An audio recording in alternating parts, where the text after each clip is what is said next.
Praise Lord. Hallelujah. Joyful VCA online சர்வீஸ்க்கு இன்றைய தினத்தில் உங்கள் அன்புடன் வரவேற்கிறோம். இந்த நாளிலும் கூட சிஸ்டர் கிரேஷியா அவர்கள் வேதத்தை வாசிப்பார்கள்.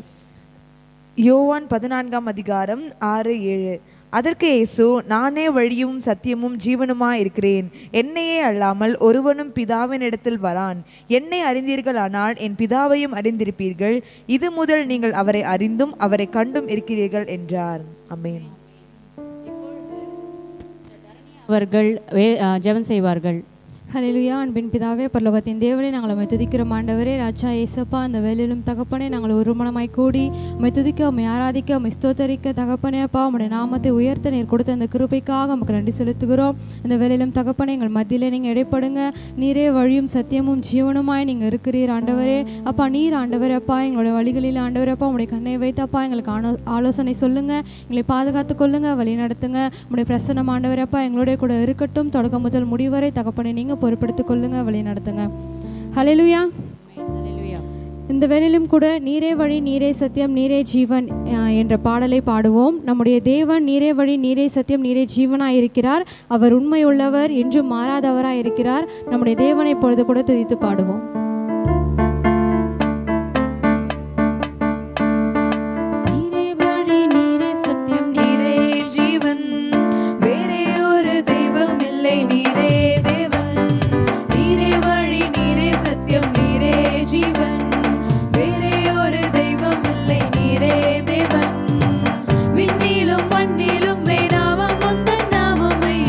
உமக்கு நிகர் என்றும் நீதானையா. விண்ணிலும்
அப்பா துதிகளை மத்தியிலே வாசம் செய்கிறோம். நன்றியோடு துதிக்கிறோம், ஸ்தோத்திரிக்கிறோம் தகப்பனே.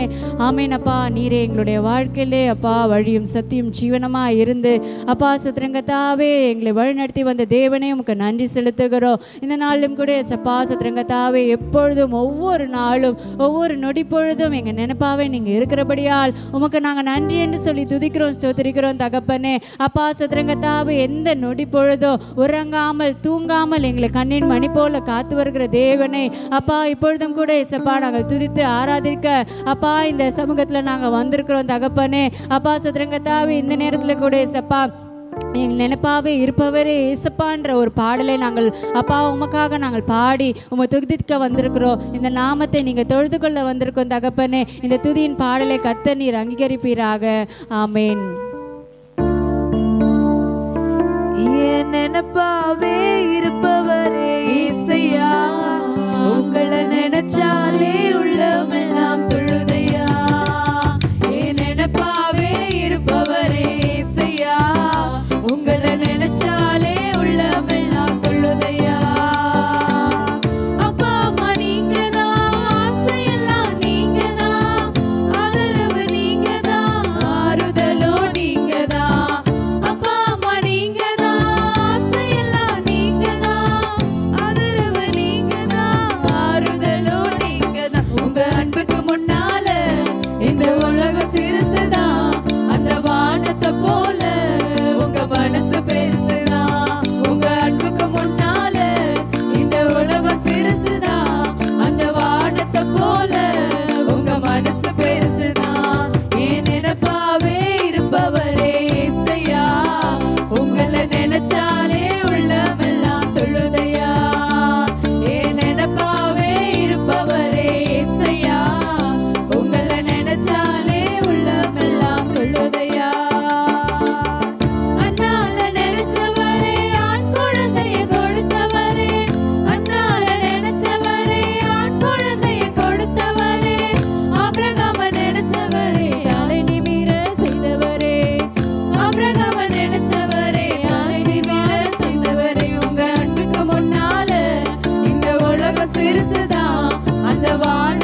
ஆண்டவரே, உமக்கு நன்றி ராஜா. ஆண்டவரே, எங்கள் நினைப்பாகவே இருக்கிற எங்கள் நல்ல நேசரே அப்பா, உமக்கு நாங்கள் நன்றி செலுத்துகிறோம் தகப்பனே. ஆண்டவரே, உங்க அன்புக்கு முன்பாக ஏசப்பா, உடைய பெரிய ஆண்டவரே தகப்பனே, இந்த அன்பிற்கு முன்பாக, ஜீவனையை தந்த இந்த அன்பிற்கு முன்பாக இந்த உலகமும் இந்த உலகத்தின் காரியங்களும் ஏசப்பா எங்களுக்கு சிறியவைகளாக இருக்கிறது தகப்பனே. அப்பா ஆண்டவரே, நீர் எங்க மேல பாராட்டின உடைய பெரிய அன்புக்காக, உடைய கிருபைக்காக உமக்கு நன்றி. எங்களை நினைத்து இந்நாள் வரைக்கும் எங்களை நடத்தி வருகிறதே, எங்களை உடைய கைகளில ஏந்தி சுமந்து உடைய தோளின் மேல சுமந்து வருகிறதே, உமக்கு நன்றி ஏசப்பா. ஆண்டவரே, இந்த ஆராதனை முழுவதும் எங்களோடு கூட இருந்தமைக்காய் உமக்கு நன்றி. உம்முடைய தயவு, உம்முடைய கிருபை தொடர்ந்து எங்கள் வாழ்நாள் எல்லாம் எங்களை நடத்திட்டும் தகப்பனே. மீதியுள்ள நேரத்தையும் கருத்தில் ஒப்புக் கொடுக்கிறோம். நீரை பொறுப்பெடுத்துக் கொள்வீராக, வழி நடத்துவீராக. இயேசுவின் நாமத்தில் ஜெபிக்கிறோம் நல்ல பிதாவே, ஆமென். ஹல்லேலூயா. கர்த்தர் நாம் மகிமைப்பட்டுங்க. இந்த நாளில் கூட கர்த்தர் நல்லா ஆராதிக்க துதிக்கபடி ஆண்டவர் நமக்கு உதவி செய்தார். இப்போது கூட நம்ம ஒரு செய்திக்குள்ளாக போகலாம். கர்த்தர் நம்மளோட பேசுகிற தேவனாக இருக்கிறார். ஹல்லேலூயா. நம்புறீங்களா, விசுவாசிக்கிறீங்களா? இன்றைக்கி ஆண்டவர் உங்களோட பேச போகிறாரு. வாங்க நம்ம ஜெபம் பண்ணிவிட்டு நம்ம ஆண்டோட வார்த்தையை கேட்கலாம். அப்பா பிதாவே, இந்த நேரத்தில் அப்பா நாங்கள் அழைக்கிறோம். ஆண்டவராகிய இயேசு கிறிஸ்துவே, நீங்கள் தான் எங்களோடு பேசணும் அப்பா. உங்கள் சமூகத்தில் எங்களை தாழ்த்தி ஒப்பு கொடுக்குறோம் ஏசப்பா. ஆவியானவரே, எங்களுக்கு உதவி செய்யுங்கப்பா. எங்களை தாழ்த்தி ஒப்பு கொடுக்குறோம். உங்கள் நாமம் மகிமைப்பட்டும், உங்கள் சித்தம் நிறைவேறட்டும், உங்கள் ராஜ்யம் கட்டப்படட்டும் அப்பா. நல்ல பிதாவே, ஆமேன். ஹல்லேலூயா. கர்த்தர் மகிமைப்படட்டும். இன்னைக்கு ஆண்டவர் நம்மளோட பேசுகிற தேவனாக இருக்கிறான். அநேக காரியங்கள் நம்மளால் செய்ய முடியறதில்லை. ஹல்லேலூயா. நம்ம எவ்வளோ முயற்சிகள் எடுக்கிறோம், ஆனால் நம்மளால் அநேக காரியங்கள் செய்ய முடியல. இன்றைக்கி ஆண்டவர் உங்ககிட்ட சொல்லுகிற காரியங்கள் தான் இன்றைக்கி நாம் பேச போகிறோம். இன்றைக்கி நம்ம ஆண்டோட வார்த்தையை நம்ம கேட்க போகிறோம். என்னால் செய்ய முடியாதது ஆனால் என் இயேசுவால் முடியும். ஹல்லேலூயா. என்னால் செய்ய முடியாதது ஆனால் என் இயேசுவாலே முடியும். ஹல்லேலூயா. நீங்கள் நம்புறீங்களா, விசுவாசிக்கிறீங்க? வாங்க இன்றைக்கி நம்ம தெய்வ வார்த்தையை நம்ம தியானிக்கலாம், அவரோட வார்த்தையை கேட்கலாம். கர்த்தர் நம்மளோட இருக்கிறார். பாருங்கள், நாங்கள் அநேக விஷயங்கள் நம்ம முயற்சி எடுக்கிறோம், ரொம்ப பிரயாசம் எடுக்கிறோம். கஷ்டப்பட்டு நம்ம படிக்கிறோம், கஷ்டப்பட்டு நம்ம வேலைக்கு போகிறோம், கஷ்டப்பட்டு நம்ம அநேக காரியங்கள் செய்கிறோம். ஆனால் சில விஷயம் நம்மளால் செய்ய முடியுது. கஷ்டப்பட்டு விழுந்து எப்படியோ நம்ம கஷ்டப்பட்டு செய்கிறோம். ஆனால் நம்மளால் சில விஷயங்களை செய்ய முடியல. பாருங்கள், 1 வயசுலேருந்து 20 வயசு வரைக்கும் நம்ம படிக்கிறோம், கஷ்டப்பட்டு முயற்சிகள் எடுக்கிறோம், அநேக காரியங்கள் செய்கிறோம். அப்போ என்ன எடுக்கிறோம், நம்ம படிக்கும் போது படித்து நம்ம என்ன சொல்கிறது, படித்து எப்படியோ கஷ்டப்பட்டு படித்து பாஸ் ஆகி நம்ம வந்துடும். சிறு குழந்தையாக இருக்கும்போது குழந்தைங்க என்ன பண்ணுது, கஷ்டப்பட்டு திரும்ப பார்க்குதுங்க, கத்த பார்க்குதுங்க, அழுவ பார்க்குதுங்க, ஏஞ்சி நடக்க பார்க்குதுங்க. முயற்சி செய்யும் போது எல்லாமே நடக்குது. பாருங்கள், 20 வயசுக்கு மேலே ஒரு மனுஷன் என்ன நினைக்கிறான்னா, அவன் போயிட்டு வேலைக்கு போயிட்டு நல்லா நான் சம்பாதிப்பேன், இப்படி வாழணும் அப்படி வாழணும். ஆனால் வேலையில் போய் சேர்ந்த பிறகு தான் தெரியும், ஐயோ நம்ம கனவு கண்டதெல்லாம் இந்த சேலரி பத்தவே பத்தாதுரா என்ன ரொம்ப நம்ம ஃபீல் பண்ணுறோம். அதுக்காக நம்ம என்ன பண்ணுறோம், கஷ்டப்பட்டு உழைக்கிறோம். 20லேருந்து 40, 50 வயசு வரைக்கும் நம்ம கஷ்டப்பட்டு உழைச்சா பிறகு தான் நம்ம ஒரு காரியம் நம்மக்கிட்ட பணம் அப்படி சேரும்போது நமக்கு என்ன ஆகுது, வயசாயிடுது. வயசான பிறகு என்ன ஆகுது, பிபி வந்துடுது, சுகர் வந்துடுது, அநேக காரியங்கள் கவலைகள் நம்ம வாழ்க்கையில் வந்தது. ஸோ நம்மளால் சில விஷயங்களை முடியல. ஆனால் இன்னைக்கு ஆண்டவர் நம்மக்கிட்ட சொல்கிற விஷயம் என்ன தெரியுங்களா, உங்களால் முடியலன்னா, நம்மளால் முடியலன்னா நம்ம கர்த்தரிடத்தில் வரும்போது கர்த்தர் எனக்காக யாவையும் செய்து முடிக்கிற தேவனாக இருக்கிறார். நம்மளால் என்ன முடியல நம்மளால் திருப்தியான ஒரு வாழ்க்கை வாழ முடியல. ஹல்லேலூயா. குடும்பத்தில் திருப்தி இல்லை, நம்ம படிக்கிற படிப்பில் திருப்தி இல்லை, வேலையில் திருப்தி இல்லை, நம்மளோட நேசத்தில், நம்மளோட ஸ்நேகத்தில், நம்ம அநேக இடத்துல நமக்கு திருப்தி இல்லை. திருப்தி இல்லாத ஒரு வாழ்க்கை தான் வாழ்ந்து கொண்டிருக்கிறோம். அடுத்த விஷயம் நம்ம பார்க்குறோம், நிறைய இடத்துல நமக்கு பலவீனங்கள், நம்மளுக்கு நம்ம சரீரத்தில் குறைவுகள், ஹீலிங்காக ஒரு ஹீலிங்கே இல்லை, எனக்கு நான் நினச்சபடி நான் சுகமாக இல்லை, எனக்கு திடீர்னு எனக்கு ஜுரம் வந்துடுச்சு, திடீர்னு எனக்கு இந்த பிரச்சனை வந்துடுச்சு, எனக்கு இந்த ப்ராப்ளம் வந்துடுச்சு, எங்கள் ஃபேமிலியில் என் பிள்ளைக்கு இந்த ப்ராப்ளம் இருக்குது, என் மனைவிக்கு, என் புருஷனுக்கு இந்த இப்படின்னு சொல்லிட்டு நம்மளுக்கு ஒரு நல்ல ஒரு ஆரோக்கியம், அந்த ஹீலிங் இல்லை. மூன்றாவது காரியத்தை பார்த்தோன்னா, நம்ம கஷ்டப்பட்டு பல நாள் உழைச்சி கஷ்டப்பட்டு நம்ம ஒரு காரியத்தில் வெற்றி பெறலான்னு போகும்போது ஒரு தடை வந்து நம்மளுக்கு அந்த இடத்துல வெற்றி கிடைக்க மாட்டுது. இன்றைக்கி நம்ம இந்த 3 காரியத்தில் நம்ம சிக்கி இருக்கிறோங்க. ஒரு திருப்தி இல்லாத வாழ்க்கை, ஒரு நல்ல ஆரோக்கியமான வாழ்க்கை இல்லை, மூன்றாவது ஜெயம் எடுக்கிற நம்ம வாழ்க்கை நம்ம இல்லை. பாருங்கள், இன்றைக்கி ஆண்டவர் உங்கள்கிட்ட சொல்லுகிற ஒரு விஷயம் என்ன தெரியுங்களா? நீங்களே உங்களை பார்த்து சொல்கிற ஒரு விஷயம், என்னால் செய்ய முடியாதது ஆனால் என் இயேசுவாலே முடியும். ஹல்லேலூயா. பாருங்கள், நம் இயேசு கிறிஸ்துவுக்கு அநேக நாமங்கள் இருக்குது. அதில் 3 நாமங்களை குறித்து நான் சொல்ல விரும்புகிறேன். யெகோவா ஈரே. யெகோவா ஈருனா அவர் எல்லாம் பார்த்து கொள்வார். ஹல்லேலூயா. இன்னொரு பேர் பார்த்தீங்கன்னா யெகோவா ராஃபா. யெகோவா ராஃபானா அவர் சுகம் அளிக்கிற ஒரு தேவனாக இருக்கிறார். மூன்றாவது காரியத்தை பார்த்தோன்னா அவர் யெகோவா நிசியாக இருக்கிறார். அவர் ஜெயம் தருகிற ஒரு தேவனாக இருக்கிறார். ஹல்லேலூயா. அன்பான தேவ பிள்ளைகளே, பிலிப்பியர் 4வது அதிகாரம் 13வது வசனத்தை நம்ம எடுத்து வாசிக்கலாம். நமக்காக நம்ம சகோதரர் சாம் அவர்கள் வாசிப்பார்கள். வாசிங்க. என்னை பலப்படுத்துகிற கிறிஸ்துவினாலே எல்லாவற்றையும் செய்ய எனக்கு பலன் உண்டு. என்னை பலப்படுத்துகிற கிறிஸ்துவினாலே எனக்கு எல்லாவற்றையும் செய்ய பலன் உண்டு. ஹல்லேலூயா. I can do all things through the Christ who strengthened me. இப்போனா நல்லா புரிஞ்சுக்கிங்க, என்னால் செய்ய முடியாது, ஆனால் என் இயேசுவால் எல்லாம் செய்ய முடியும். ஹல்லேலூயா. இது ஒரு ஜஸ்ட் ஒரு ஸ்டோரி நான் உங்களுக்கு சொல்கிறேன். ஒரு காயலாங்கடை இருந்துச்சு. அந்த காயலாங்கடையில் ஒரு அண்ணாச்சி இருந்தார். ஒரு அண்ணன் இருந்தார்.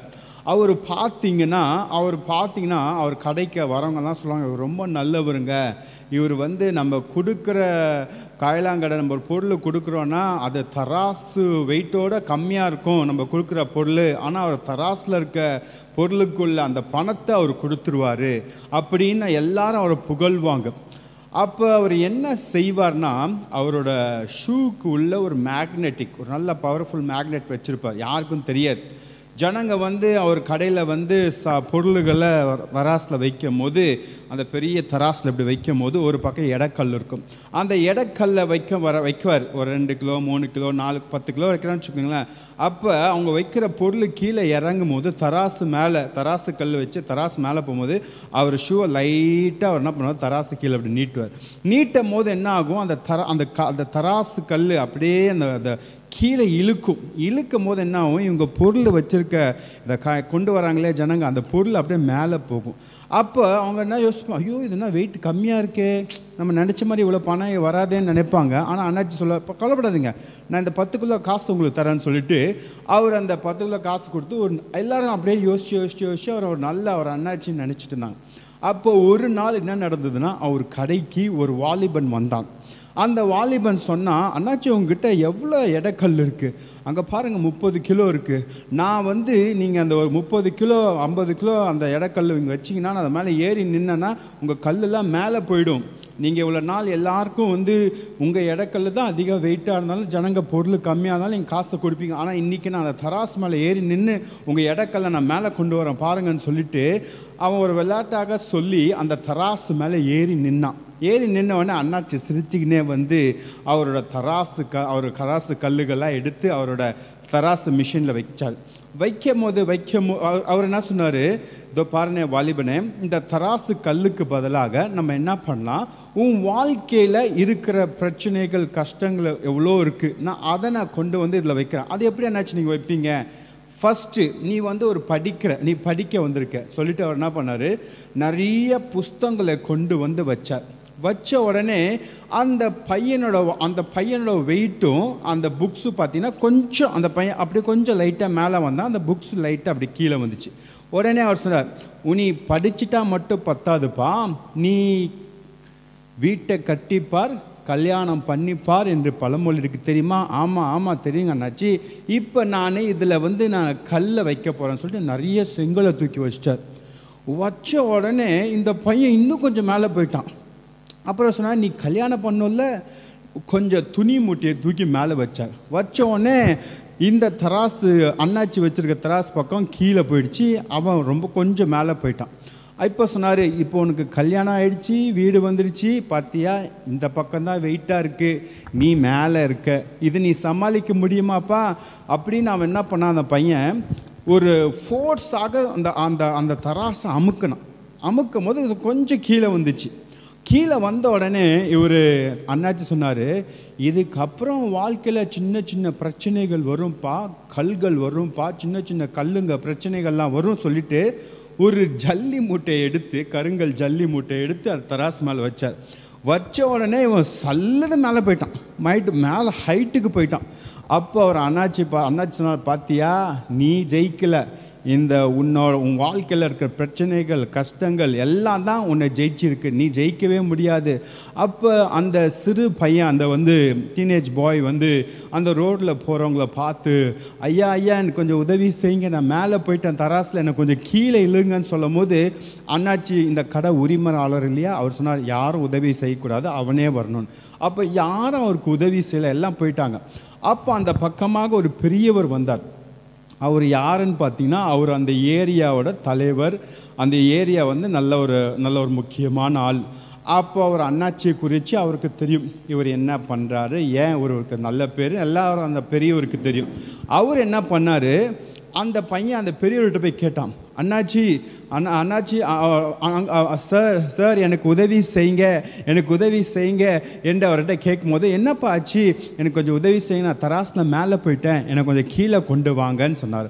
நான் செய்கிறேன்ப்பா உதவின்னு சொல்லிட்டு அப்படி போகும்போது அண்ணாச்சியில் சரி, இவருக்கு பகைச்சிக்க முடியாது, இவரை பகைச்சிட்டா நம்ம இங்கே இந்த கடையும் வைக்க முடியாது, இந்த ஏரியாலே இருக்க முடியாதுன்னு சொல்லிட்டு அவர் என்ன பண்ணார், ஒன்றுமே இல்லை சிரிச்சிட்டே இருந்தார். உடனே அவர் அந்த பெரியவர் அந்த பையனோட தராசை கீழே இழுக்கும் போது என்னாச்சு, இந்த அண்ணாச்சி நைஸாக ஒரு ஷூவை தராசு கீழே கொண்டு போனார். ஏன் தெரியுமா, அது அவர் ஷூவில் என்ன இருக்குது, ஹெவி மேக்னெட்டிக் இருக்குது.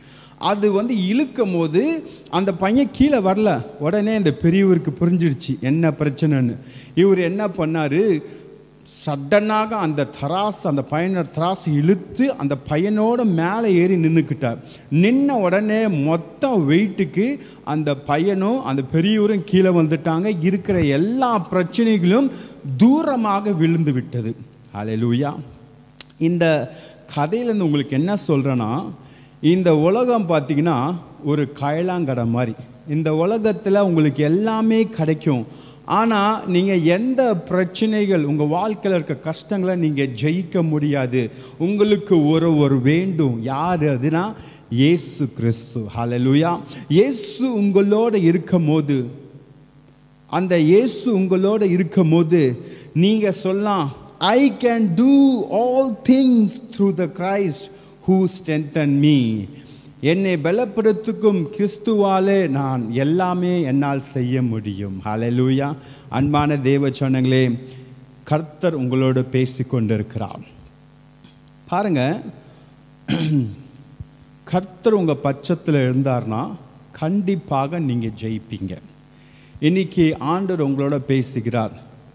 என்னால் செய்ய முடியாதது ஆனால் என் இயேசுவால் செய்ய முடியும். ஹல்லேலூயா.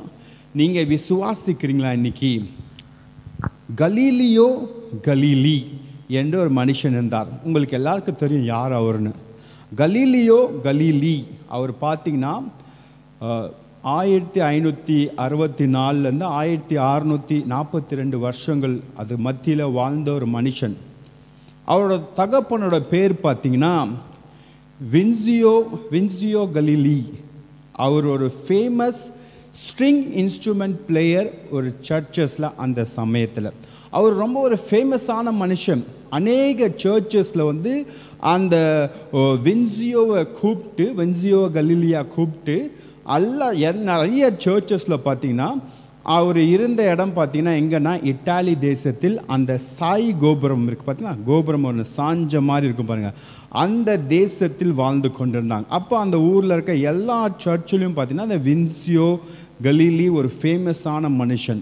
அவருக்கு 6 பிள்ளைகள். அதில் முதல் பிள்ளையோட பேர் தான் கலீலியோ கலீலி.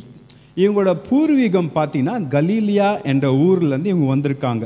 இஸ்ரேல் இருக்க கலீலியா ஊர்லேருந்து இவங்க வந்து இங்கே செட்டில் ஆயிருக்காங்க. பாருங்கள், இப்போ ஜனங்கள்லாம் வந்து கலீலியோ கலிக்கிட்ட கேட்டாங்க, உங்கள் அப்பா ஒரு ஃபேமஸான ஸ்ட்ரிங் இன்ஸ்ட்ருமெண்ட் பிளேயர்ப்பா, அவர் இந்த நாட்டில் இந்த ஊரில் பயங்கரமாக ஃபேமஸான ஆள், நீ எப்படிப்பா உன் பேரை நீ உயர்த்த போகிற, நீ என்ன செய்ய போகிற என்று அவரை குறித்து எல்லாரும் அவரை நோக்கி கேட்டாங்க. அப்போ அந்த கலீலியா பார்த்தீங்கன்னா அவர் தேவ சமூகத்தில் தியானம் பண்ணுகிற மனுஷனாக இருந்தார்.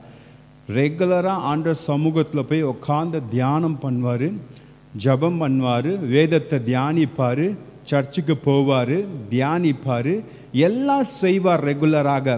அப்போ அவங்க அப்பா சொன்னார், பா நீ இந்த உலகத்தில் நல்ல ஒரு பெரிய மனுஷனாக நீ வரணும்னு ஆசைப்பட்றேன், நீ என்ன பண்ணு, நீ வந்து டாக்டருக்காக படினார்.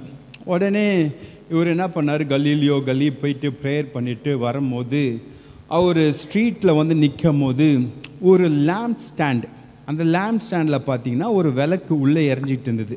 அந்த லேம்ப் ஸ்டாண்டு காற்றுக்கு இப்படி ஆடிட்டு இருந்துச்சு. அப்போ இவர் அதை ரொம்ப நேரமாக கூர்மையாக பார்த்துட்டு இருந்தார்.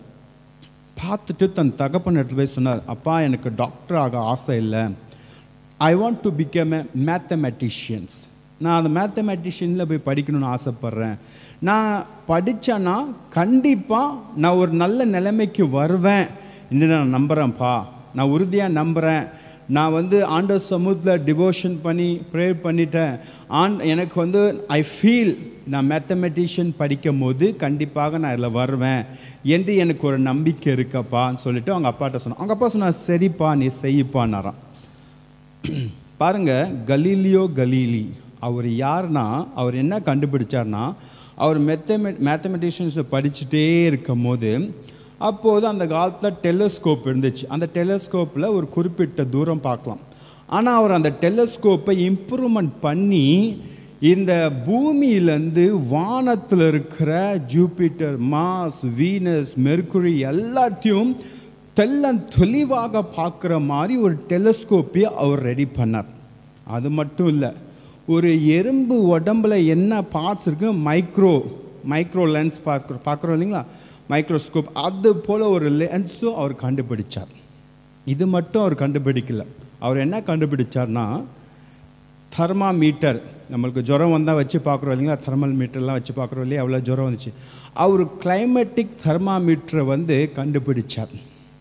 அது மட்டும் அவர் கண்டுபிடிக்கல, அவர் என்ன பண்ணார், அந்த காலத்தில் மிலிட்ரி கேம்பில் வந்து மிலிட்ரியில் வந்து டேங்க்ஸ்லாம் இருக்கும், குண்டு போடுற டேங்க்ஸுங்களாம். அந்த குண்டு பார்த்திங்கன்னா தூரமாக அந்த குண்டு போய் போடும். இப்போ வந்து ஒரு இலக்கை பார்த்து சரியான அந்த இலக்கில் போய் விழாது, ஒன்று அந்த இலக்கை தாண்டி போகும், அந்த இலக்குக்கு முன்னாடியே வந்துடும், கரெக்டாக அந்த டார்கெட்டட் பிளேஸில் போய் அந்த குண்டு விழாது. இவர் என்ன பண்ணார், கலீலி என்ன பண்ணார்னா ஒரு காம்பஸை கண்டுபிடிச்சார். அந்த காம்பஸை கண்டுபிடிச்சதுனால எந்த இடத்துல டார்கெட் செட் பண்ணுறாங்களோ, அந்த காம்பஸ் வச்சு செட் பண்ணுறாங்களோ, கரெக்டான அந்த டார்கெட்டில் போய் போயிட்டு அந்த குண்டு விழுந்து அந்த இடத்த சேதப்படுத்துங்களாம். அப்போ அந்த ஊரில் இருக்க ஜனங்க சொன்னாங்களாம், இதோ பார்ப்பா கலீலியோ, நீ இந்த காம்பஸை கண்டுபிடிச்சா எங்களுக்கு சீப்பாக கொடுப்பா, இது அதிக ரேட்டுக்கு விற்காத. சரிங்க, நான் எல்லாருக்கும் விற்கிறேன், உங்களுக்கு 50 ரூபாய்க்கு விற்கிறேன்னாராம். சார் 50 ரூபாய்க்கு நான் விற்கிறேன்னு சொல்லிட்டு 50 ரூபாய்க்கு அந்த காம்பஸை விற்றார். அப்போ எல்லோரும் அதை வாங்கிக்கிட்டாங்க. ஆனால் அது தெரியாது எப்படி யூஸ் பண்ணணும். அது யூஸ் பண்ணதுக்கு அவரை கற்றுக்கொண்டு வரும்போது அவர் என்ன சொன்னார், நான் கற்றுக் கொடுக்கறதுக்கு 150 ரூபா ஆனார். பாருங்கள், ஞானமாக அவர் செஞ்சார். பாருங்கள் அன்பான தேவச்சனங்களே, அது மட்டும் அவர் கண்டுபிடிக்கல, இன்னொரு கடைசியாக ஒரு காரியத்தை செஞ்சார். எல்லாரும் அந்த காலத்தில் நம்பிக்கொண்டிருந்த விஷயம் என்னன்னா, இந்த பூமியை சுற்றி தான் சூரியன் இருக்குது, சந்திரன் இருக்குது, இந்த பூமியை சுற்றி தான் வீனஸு, மார்ஸு எல்லாம் சுற்றி வருது என்று ஒரு நம்பிக்கையில் இருந்தாங்க.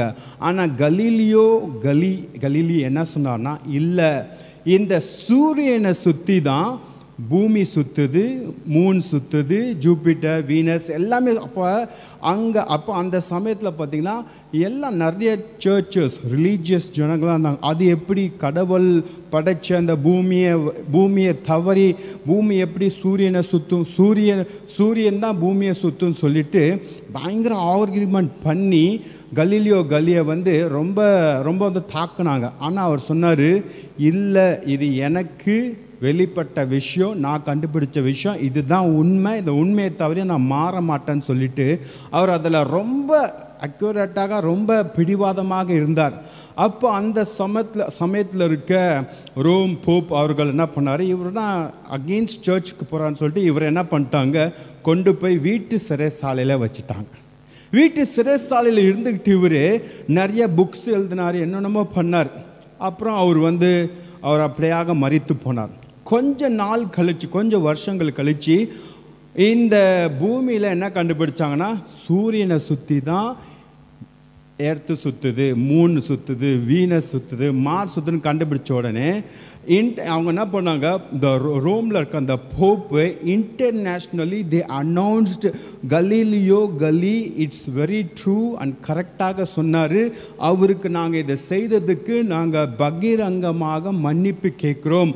அவங்க ஜெனரேஷன் கிட்ட, அவங்க பிள்ளைங்கிட்ட எல்லார்கிட்டையும் பகிரங்கமாக கேட்டு அவரை ஃபாதர் ஆஃப் மாடர்ன் ஃபிசிக்ஸ் என்று அவருக்கு ஒரு பேர் கொடுத்தாங்க. ஹல்லேலூயா. பாருங்கள், ஒரு திருப்தி இருந்துச்சு வாழ்க்கையில். அவங்க அப்பா ஒரு ஸ்ட்ரிங் இன்ஸ்ட்ருமெண்ட் பிளேயராக இருந்தார். ஆனால் கர்த்தர் சமூகத்தில் அவர் உண்மையாக ஜெபம் பண்ணி டிவோஷன் பண்ணி ஆண்டவர் சமூகத்தில் உண்மையாக இருந்ததால் கர்த்தர் அவரை வச்சு அநேக காரியத்தை கண்டுபிடிச்சார். அது மட்டும் இல்லை, ஃப்யூச்சர்லேயே அவர் பேர் ஃபாதர் ஆஃப் மாடர்ன் ஃபிசிக்ஸ் என்ற ஒரு பேர் வந்துச்சு அவருக்கு. அன்பான தேவஜனங்களே, ஒரு திருப்தி, அவர் யெகோவா ஈராக இருக்கிறார். ஹல்லேலூயா. நம்ம வாழ்க்கையில் நம்ம நினைக்கலாம், நான் செய்கிற வேலையில் இது திருப்தியில், அது திருப்தியில், இது திருப்தியில்னு. ஆனால் நீங்கள் ஆண்டவர் சமூகத்தில் ஜெபிச்சிங்கன்னா, அவரை ஆராதிச்சிங்கன்னா, அவரை துதிச்சிங்கன்னா, சர்ச்சுக்கு நீங்கள் ஒழுங்காக வரும்போது, அவரை சேவிக்கும் போது, அவர் நாமத்தை மகிமைப்படுத்தும் போது கர்த்தர் உங்கள் வாழ்க்கையில் உங்களை கொண்டு அநேக காரியங்களை அவர் செய்வார். அவர் யெகோவா ஈராக இருக்கிறார். நம்மளை திருப்திப்படுத்த ஒரு வல்லமை உள்ள ஒரு தேவனாக இருக்கிறார். ஹல்லேலூயா. பாருங்கள், ரெண்டாவது காரியத்தை நம்ம பார்க்கலாம். ஃபஸ்ட்டு நம்ம பார்த்தது கலீலியோ கலீலியா, சரிங்களா? ரெண்டாவது ஒரு காரியம் பார்க்கலாம். கலீலியா என்ற ஊரில் ஒரு மனுஷன் வாழ்ந்து கொண்டிருந்தான். அவன் வேற ஒரு மனுஷன்தான். ஆனால் அவன் என்ன பண்ணான், ஒரு பெண்ணை பார்த்தான். அந்த பெண்ணை அதிகமாக நேசித்தான். அந்த பெண்ணை ரொம்ப விரும்பினான். அவன் அந்த பொண்ணு பின்னாடியே சுற்றினான். அந்த பொண்ணை திருமணம் பண்ணிக்கிட்டான். ஒரு அருமையான ஒரு வீட்டை கட்டினான். அவன் அந்த கலிலியா கடலை பார்த்த மாதிரி ஒரு அழகான வீட்டை கட்டினான். அந்த பெண்ணை திருமணம் செஞ்சு கொண்டான். அந்த வீட்டில் சந்தோஷமாக வாழ்ந்தான். வாழும்போது ஒரு அழகான குழந்தை பிறந்துச்சு. அந்த குடும்பத்தோடு நல்ல சந்தோஷமாக அந்த ஊரில் வாழ்ந்து கொண்டிருந்தான். ஹல்லேலூயா. அநேக வாலிபர்களுக்கு சந்தோஷமாக இருக்கும், ஐயோ லவ் பண்ணி அதை ஒரு கல்யாணம் பண்ணிட்டாரே என்று சொல்லும்போது, பாருங்கள், இவர் வாழ்க்கையில் நடந்த ஒரு விஷயத்தை உங்களுக்கு நான் சொல்கிறேன். இவர் நல்ல ஒரு ஹாப்பியான ஒரு லைஃப் வாழ்ந்துட்டு இருந்தார். கலீலியா கடல் ஓரமாக பார்த்த மாதிரி ஒரு வீடு, நல்ல அருமையான ஒரு பொண்டாட்டி, ஒரு நல்ல குழந்தை, ஒரு நல்ல ஹாப்பியான லைஃப் வாழ்ந்துட்டு இருக்கும் போது திடீர்னு ஒரு நாள் அவர் சரீரத்தில் ஒரு காரியம் வெளிப்பட்டது. என்னென்ன ஒரு மாதிரியாக இருக்கேன்னு சொல்லிட்டு அதை அவர் குளிச்சுட்டு போயிட்டார். ரெண்டாவது நாள் பார்க்கும்போது அது அதிகரித்தது. அப்போ கலீலியா ஊரில் எதனாச்சும் ஒரு சரீரத்தில் குறைபாடுகள் இருந்தால் அவங்க எங்கே போகணுன்னா ஆலயத்துக்கு போகணும். ஆலயத்தில் அங்கே தான் டாக்டர்ஸ் இருப்பாங்க, அங்கே தான் எல்லாரும் இருப்பாங்க. அப்போ அவங்க போயிட்டு இவர் என்ன பண்ணார், தன்னோட சரீரத்தை போய் அந்த டாக்டர்கிட்ட காட்டுறதுக்கு ஆலயத்துக்கு போனார். ஆலயத்துக்கு போகும்போது டாக்டரை பார்க்குறார். டாக்டரை பார்க்கும் போது என்ன நடக்குதுன்னா, டாக்டரை பார்த்துட்டு, ஓ மை காட், உங்களுக்கு வந்திருக்கிறது லெப்ரசி, நீங்கள் இந்த ஊரில் வாழ முடியாது, நீ எங்களோட இருக்க முடியாது, நீ இந்த ஊரை விட்டு வெளியே போகணும். அந்த காலத்தில் என்ன சட்டம்னா, உங்களுக்கு தொழு நோய் வந்துடுச்சுன்னா, லெப்ரசி வந்துடுச்சுன்னா, நீங்கள் ஊருக்கு வெளியே ஒதுக்குப்புறமாக லெப்ரசிஸ் வாழும் இடத்துல தான் நீங்கள் இருக்கணும். ஊருக்குள்ளே வந்தீங்கன்னா மற்ற ஜனங்களும் அதை எஃபெக்ட் ஆகிடும், மற்றவங்களுக்கு அதை தொத்திக்கும்னு சொல்லிட்டு அந்த காலத்தில் சட்டம் இருந்துச்சு. தொழுநோய் வந்தவங்க, லெப்ரசி வந்தவங்க ஊருக்குள்ளாக இருக்கக்கூடாதுன்னு. அப்போ அந்த மனுஷனுக்கு தெரிஞ்ச உடனே, ஐயோ எனக்கு லெப்ரசி வந்துருச்சா, நான் என்ன செய்வேன்? எனக்கு அங்கே அழகான ஒரு வீடு இருக்கே, எனக்கு அழகான ஒரு மனைவி இருக்காங்களே, எனக்கு அங்கே பிள்ளை இருக்கே, ஐயோ எனக்கு ஒரு நல்ல வேலை இருக்கே, எல்லாமே என்கிட்ட இருக்கே, நான் இதெல்லாம் விட்டு என்னால் வர முடியாதுன்னு சொல்லிட்டு அவன் அந்த இடத்த விட்டு ஓடி தன் வீட்டுக்கு நோக்கி ஓடனான். உடனே அங்கே இருக்க டாக்டர்ஸ், அங்கே இருக்க இராணுவ வீரர்களை கூப்பிட்டு அவனை போய் பிடிச்சி ஊருக்கு வெளியே போய் போட்டுட்டு வாங்கன்னு சொன்னாங்க. அவன் ஓடி தன் வீட்டுக்கு போய் அவன் வீட்டை திறந்து அவன் மனைவி பிள்ளைகளை கட்டி பிடிச்சி, நான் இங்கேருந்து போக மாட்டேன், எனக்கு என் குடும்பம் வேணும், எனக்கு வீடு வேணும், என் பிள்ளைகள் நான் போக மாட்டேன். வீரர்கள் வந்தார்கள், கதவை உடைச்சாங்க, உள்ளே பூந்தாங்க, அவனை பிடிச்சாங்க, அவனை துணியில் கட்டி அவனை இறுக்கமாக கொண்டு போய் ஊருக்கு வெளியாக தூக்கி கடாசிட்டாங்க. இனிமேட்டு ஊருக்குள்ளே வந்தனா அவ்வளோதான் என்று எச்சரித்து அவனை தூக்கி வெளியே கடாசினாங்க. கடாசின உடனே அங்கே இருக்க அந்த லெப்ரேசியால் பாதிக்கப்பட்ட ஜனங்கள்லாம் அவனை கூப்பிட்டு, விடுப்பா, இதை எங்களுக்கெல்லாம் ஆல்ரெடி இது போல் இருக்குது, நீ கவலைப்படாதப்பா, வாப்பான்னு சொல்லிட்டு அவனை கூப்பிட்டு போவான். அவன் அழுகுறான், ஐயோ என் குடும்பம் போச்சே, என் வேலை போச்சே, என்னோட வீடு போச்சே, என் ஃபேமிலி போச்சே, என் மனைவி எல்லாரும் என்னை விட்டு பிரிஞ்சுட்டாங்க, நான் என்ன செய்வேன் என்று கதறி அழுதுட்டு இருந்தான். ஹல்லேலூயா. எடுத்து வாசிங்க லூக்கா புஸ்தகம் 17வது அதிகாரம். லூக்கா புஸ்தகம் 17வது அதிகாரம் 11லேருந்து 19 வரைக்கும் சீக்கிரமாக எடுத்து வாசிங்க. பிரதர் சாம் வாசிப்பாங்க. பின்பு அவர் எருசலேமுக்கு பிரயாணம் பண்ணுகையில் அவர் சமாரியா, கலிலேயா எனும் நாடுகளில் வழியாக கடந்து போனார். அவர் ஒரு கிராமத்தில் பிரவேசித்த போது குஷ்டரோகம் உள்ள மனுஷர் 10 பேர் அவருக்கு எதிராக வந்து தூரத்திலே நின்று, இயேசு ஐயரே, எங்களுக்கு இரங்கும் என்று சத்தமிட்டார்கள். அவர்களை அவர் பார்த்து, நீங்கள் போய் ஆசாரியர்களுக்கு உங்களை காண்பியுங்கள் என்றார். அந்தபடி அவர்கள் போகையில் சுத்தமானார்கள். அவர்களில் ஒருவன் தான் ஆரோக்கியமானதை கண்டு திரும்பி வந்து உரத்த சத்தத்தோடே தேவனை மகிமைப்படுத்தி அவருடைய பாதத்தருகே முகங்குப்புற விழுந்து அவருக்கு ஸ்தோத்திரம் செலுத்தினான். அவன் சமாரியனாய் இருந்தான். போதும் பாருங்க, இந்த மனுஷன்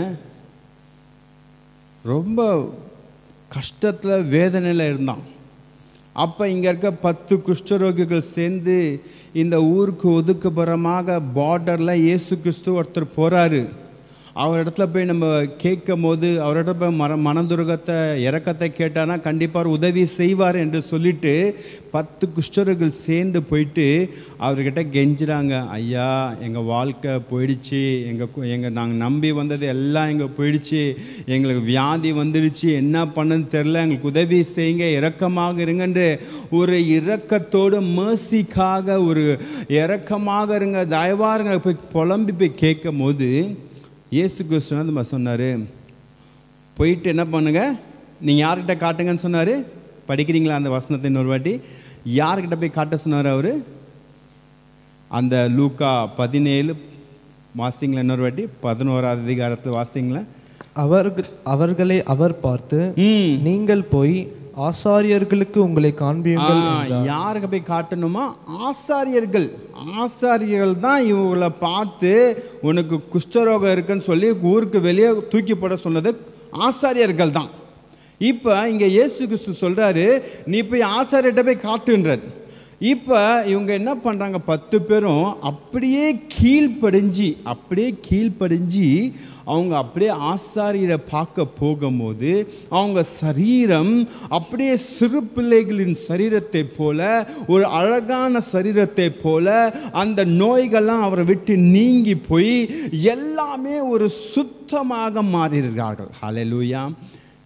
இவர் தான் யெகோவா ராஃபா. ஹல்லேலூயா. எனக்கு சுகம் தருகிற தேவனாக இருக்கிறார். அவர் தான் யெகோவா ராஃபா. பாருங்க, இந்த மனுஷனுக்கு அந்த அந்த ஆசாரியன் கிட்ட போய் காட்டும் போது அவன் சுகமானதை பார்த்து அவன் என்ன பண்ணான், நான் சுகம் பெற்றுக்கிட்டேன்னு சொல்லிட்டு அவன் மனைவியை பார்க்க ஓடும் போது அவன் உடனே யோசிச்சான், எனக்கு சுகம் கொடுத்தவர் யாரு? இயேசு.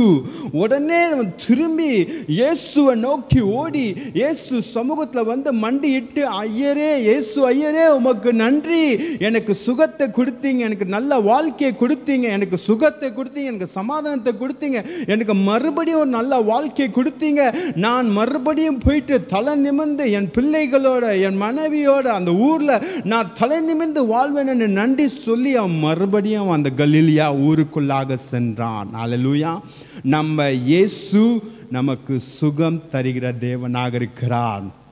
என்னால் முடியாது, ஆனால் என் இயேசுவால் முடியும். ஹல்லேலூயா. என்னால் முடியாது, ஆனால் என் இயேசுவால் முடியும். என் இயேசு யெகோவா ராஃபாவாக இருக்கிறார். ஹல்லேலூயா. முதலாவது காரியம் பார்த்தோம், யெகோவா ஈராக இருக்கிறார். நமக்கு ஒரு சாட்டிஸ்ஃபேக்ஷன், நமக்கு நம்மளோட எல்லா தேவைகளையும் நமக்கு அவர் சந்திக்க வல்லமுள்ள தேவனாக இருக்கிறார். ரெண்டாவது காரியம் பார்த்தோம், அவர் நமக்கு சுகம் தருகிற அவர் யெகோவா ராஃபாவாக இருக்கிறார். மூன்றாவது காரியத்தை நம்ம பார்க்கலாமா? பாருங்க, கலிலியா, மறுபடியும் கலிலியா ஊரில் கானான் என்ற ஒரு இடம் இருக்குது. அந்த கானா ஊரில் ஒரு கல்யாணம் நடக்குது. அந்த கல்யாணத்தில் பார்த்தீங்கன்னா முக்கியமாக திராட்சை ரசம் தான் ஒரு முக்கியமான ஒரு ஒரு பந்தி விசாரணத்தில் கொடுக்கறது. அந்த திராட்சை ரசம் என்றாலே என்ன அர்த்தம்னா, it's a happiness, it's a Joy, it's a victory. பாருங்கள், அந்த காலத்துலலாம் கல்யாணம் பண்ணணுன்னா என்ன பண்ணுவாங்க, மாப்பிள்ளை வந்து கல்லை தூக்கி இந்த பக்கம் போடணும், இல்லைன்னா போயிட்டு ஒரு வேட்டையாடி ஒரு மிருகத்தை கொண்டு வரணும். அது போல் பல சாகசங்கள் பண்ணிட்டு தான் அப்போ தான் அவருக்கு ஒரு பொண்ணை கொடுப்பாங்க. ஊர் சைடு போனால் கூட என்ன பண்ணுவாங்க, இவ்வளோ பெரிய கல்லை அப்படி தூக்கி பின்னாடி போட்டால் தான் என்ன பண்ணுவாங்க, பொண்ணை கொடுப்பாங்க. அது போல தான் பாருங்கள், ஒரு பையனுக்கு ஒரு பொண்ணு கிடைக்குன்னா அவன் வந்து நிறைய விஷயத்தை சாதித்து வெற்றி பட்டாதான். அப்போ அது போல் ஒரு கல்யாணத்தில் ஆண்டவராக இயேசு கிறிஸ்துவை அவங்க சீஷர்களை, இயேசுவின் தாய் மரியாவை வந்து இன்விடேஷன் கொடுக்குறாங்க. Invitation Jesus in your life.